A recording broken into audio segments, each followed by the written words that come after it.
সময় 1:30-2টা বজাত খানা আমাকে মুখেৰে দাঁতেৰে কামুৰি তলাটো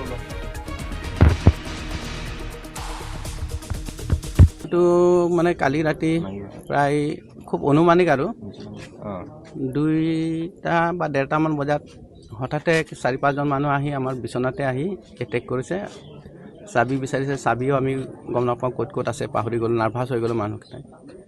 গতিকে সিহঁতে আমাক মাৰপিট কৰিছে আৰু গোটেইখিনি বস্তু নিজে ভাঙি আলমিৰা ভাঙি গহনা পাতি নিছে আৰু গাড়ীখন নিছে, মোবাইল 2খন আৰু হাৰমনিয়াম বাকচখন কিবা বাকচ বুলি সন্দেহ কৰি লৈ গ'ল আৰু হাৰমনিয়ামৰ বাকচ বুলি সন্দেহ কৰি চাবি বিচাৰি আমাক মাৰিছে। তাৰপিছত মোৰ মানুহজনীক বেছিকৈ মাৰধৰ কৰিছে, তাই মানে চিঞৰি থকাৰ কাৰণে। তাৰপিছত তাৰ ওপৰত 2জন মানুহ উঠি মুখ চুখ বান্ধি আৰু হেঁচি মাৰি ধৰিছে আৰু এনেকৈ। তাৰপিছত শেষত ফালে মোকো মাৰিছে আৰু মোক 2টা হাত আৰু ভৰিৰ সৈতে একেলগে টাইটকৈ বান্ধি দিছে। তাৰপিছত সিহঁতে লাইট অফ কৰি খুব সম্ভৱ ওলাই গ'ল। সিহঁতে ওলাই যোৱাৰ পিছত এতিয়া মই নিজেই হাতেৰে মুখেৰে কামুৰি যেনে তেনে মূৰটো যেনে তেনে খুলি আৰু আমাৰ মানুহজনীৰ খুলিলোঁ। এতিয়া লাইট জ্বলাবলৈ ভয় লাগে, ওচৰতে আছে নেকি এনেকুৱা লাগে। তাৰপিছত আধা ঘণ্টামান পিছত লাইটটো অন কৰিলোঁ, চাইছোঁ আমি লগে লগে থানাৰ ফালে গ'লোঁ আৰু থানাতখিনি গৈ থানাৰ মানুহ আছিলে, তেখেতে গ'লে সহযোগ কৰিছে, ভালকৈ সহযোগ কৰিছে। এইখিনি কেইজনমান আছিলে? 4-5জন মান হ'ব এনেকৈ। কিমানমান সময় ঘটনাটো ঘটিছিল? 1:30-2 বজাত এনেকৈ হ'ব। 1:30-2 বজাত। তেখেতলোকে কি ভাষাত কথা বতৰা পাতিছিল? প্ৰথমতে হিন্দীত পাতিছিলে, পিছত অসমীয়াতে পাতিছে, শুদ্ধ অসমীয়াত কথা পাতিছে।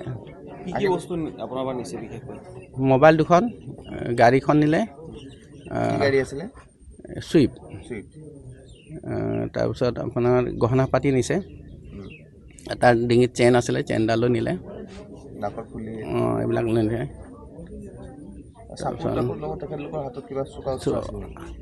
দা আছিলে আৰু কিবা চিপৰাং জাতীয় বস্তু এইবিলাক আছিলে। মাৰধৰো কৰিছে আপোনালোকক? এয়া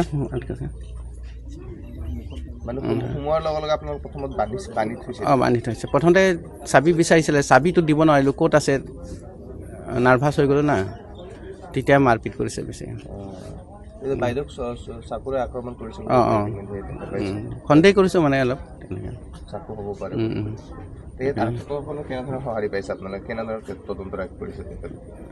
তেখেতসকলৰ পৰা ভাল সঁহাৰি পাইছে। বৰ্তমান তেখেতসকলে তদন্ত চলাই আছে। মই আশা কৰিছোঁ তেখেতসকলে দোষী কৰায়ত্ব কৰিব পাৰে বুলি মই আশাবাদী।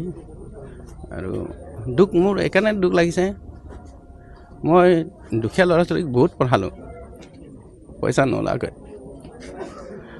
সেইকাৰণে অলপ মনত দুখ পাই আছোঁ। আমিতো বিচনাত আছোঁ না, বিচনাতে আহি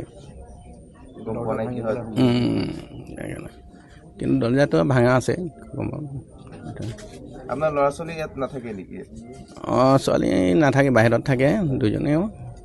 কালি গৈছিলোঁ আমি ওদালগুৰিত, তেনেকৈ ওদালগুৰিৰ পৰা কালি আহিছিলোঁ। নাই, এইটো অতি বৰ্বৰ আৰু নিষ্ঠুৰ ঘটনা হৈছে দেই। এনেকুৱা ঘটনা আমাৰ হাওৰাঘাটত হোৱাই নাই, এয়া প্ৰথম ঘটনা হৈছে। গতিকে এই ঘটনাই আমাক মানে বহুত ভয় আৰু মানে বহুত শংকালৈ লৈ গৈছে। কাৰণ আমাৰ হাওৰাঘাটৰ বেছিভাগ দম্পতি, ল'ৰা ছোৱালীবোৰ বাহিৰত পঢ়া, প্ৰায়বোৰ মানুহ আমাৰ দুজনেই থাকে আৰু সকলো চাকৰিয়াল। গতিকে আমাৰ একেবাৰে নিৰাপত্তা নাইকিয়া হৈ গৈছে। গতিকে আমি কিন্তু প্ৰশাসনৰ ওচৰত মানে নিৰাপত্তা বিচাৰিছোঁ, কাৰণ এই নিৰাপত্তা যদি নাথাকে আমাৰ ভৱিষ্যতলৈ দিগদাৰ আছে। কাৰণ আজি তেখেত এই 2জনক প্ৰাণেহে মাৰা নাই, যেনেকৈ পিটি কৰি যি অৱস্থা কাটি কৰি যেনেকুৱা অৱস্থা কৰিছে তেওঁলোকৰ। আজিকালিতো তেওঁ এজন টিচাৰে হয়, টিচাৰৰ ইমান টকা পইচা নাই নহয়। আজিকালি টিচাৰ হ'লেও কি থাকে, লোন থাকে ন। তেখেতে 2জনীকে ছোৱালী পঢ়াই আছে বাহিৰত, আৰু লোনে চোনে তেখেতৰ অকল ভেটিটোৱে আছে। এজন মানুহ থাকিবৰ কাৰণেতো ঘৰ এখন বনায়, তাৰ বাহিৰে অন্য একো নাই।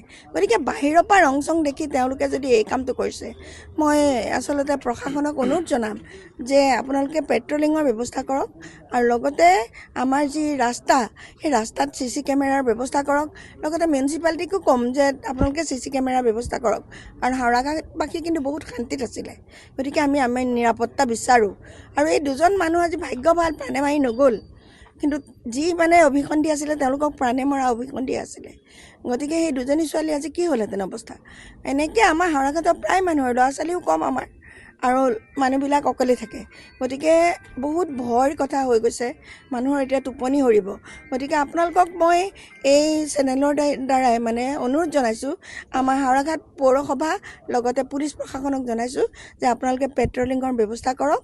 লগতে সকলোৱে মানে যিসকল সচেতন ব্যক্তি তেওঁলোকেও ঘৰত CC কেমেৰা লগোৱাৰ ব্যৱস্থা কৰিব লাগে, আৰু যাতে ভৱিষ্যতলৈ আৰু এনেকুৱা ঘটনা নহয় তাকে ভগৱানৰ ওচৰত প্ৰাৰ্থনা জনাইছোঁ।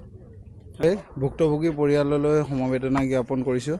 আৰু আমি ক'ব বিচাৰিছোঁ যে যি পুলিচ প্ৰশাসন আছে সেই পুলিচ প্ৰশাসনে সম্পূৰ্ণভাৱে ইয়াত বিফল হৈছে বুলিকে আমি ক'ব বিচাৰোঁ। পুলিচ প্ৰশাসনক আমি এটা দাবী জনাব বিচাৰিছোঁ যে যুৱ ছাত্ৰৰ ফালৰ পৰা তেওঁলোকে জগাই যাতে নাকা চেকিং বহায়, যাতে গেটত নাকা চেকিং বহায়, পাণ বজাৰত নাকা চেকিং বহায়, এনেধৰণে তেওঁলোকে পদক্ষেপবোৰ লওক। আৰু আমি ক'ব বিচাৰিছোঁ যে যি মিউনিচিপালিটি বৰ্ড, সেই মিউনিচিপালিটি বৰ্ডক কৈছোঁ যে আমি জগাই তেওঁলোকে CCTV কেমেৰাৰ ব্যৱস্থা কৰক, তেতিয়াহে এই ডকাইতি কাণ্ড হ্ৰাস পাব বুলিকে আমি ক'ব বিচাৰোঁ। আৰু আমি পূৰ্বতেও দেখা পাইছোঁ হাওৰাঘাট অঞ্চলত বহুতো চুৰ হৈছে, আনকি থানাৰ পৰা 150 কিলোমিটাৰ আঁতৰত যি অসম গ্ৰামীণ বিকাশ বেংক তাতো আনকি চুৰ হৈছে। পুলিচ প্ৰশাসনৰ বিফলতাৰ কাৰণে এইবোৰ হৈছে বুলিকে আমি ভাবিবলৈ বাধ্য হৈছোঁ। কি ক'ব আপোনালোকে, যিহেতু হাওৰাঘাটবাসীক কি মেছেজ দিব বিচাৰিব বা আৰক্ষী প্ৰশাসনক কি মেছেজ দিব বিচাৰিব, তেখেতলোকে কেনেধৰণৰ ব্যৱস্থা গ্ৰহণ কৰিব লাগে ডকাইতি কাণ্ড বা চুৰি কাণ্ডসমূহ নহ'বলৈ? হয়, আমি হাওৰাঘাটবাসীক ক'ব বিচাৰিছোঁ যে আপোনালোকে যিমান পাৰে যি আমাৰ জীৱ জন্তু কুকুৰবোৰ পুহিব লাগে, আৰু ঘৰত এটাকৈ CCTV কেমেৰা আনকি গেটত লগাব লাগে। তেওঁলোকক আমি অনুৰোধ জনাইছোঁ, নিজৰ ব্যক্তিগত হিচাপে হ'লেও তেওঁলোকে CCTV কেমেৰা লগাওক। আৰু মিউনিচিপালিটি বৰ্ডক আমি বাৰে প্ৰতি কৈ গৈ আছোঁ যে তেওঁলোকে জগাই CCTV কেমেৰা লগাওক, আৰু পুলিচ প্ৰশাসনে 1 ঘণ্টাৰ মূৰে যাতে পেট্ৰলিং মাৰে, সেইটো আমি পুলিচ প্ৰশাসনক আমি অনুৰোধ জনাইছোঁ।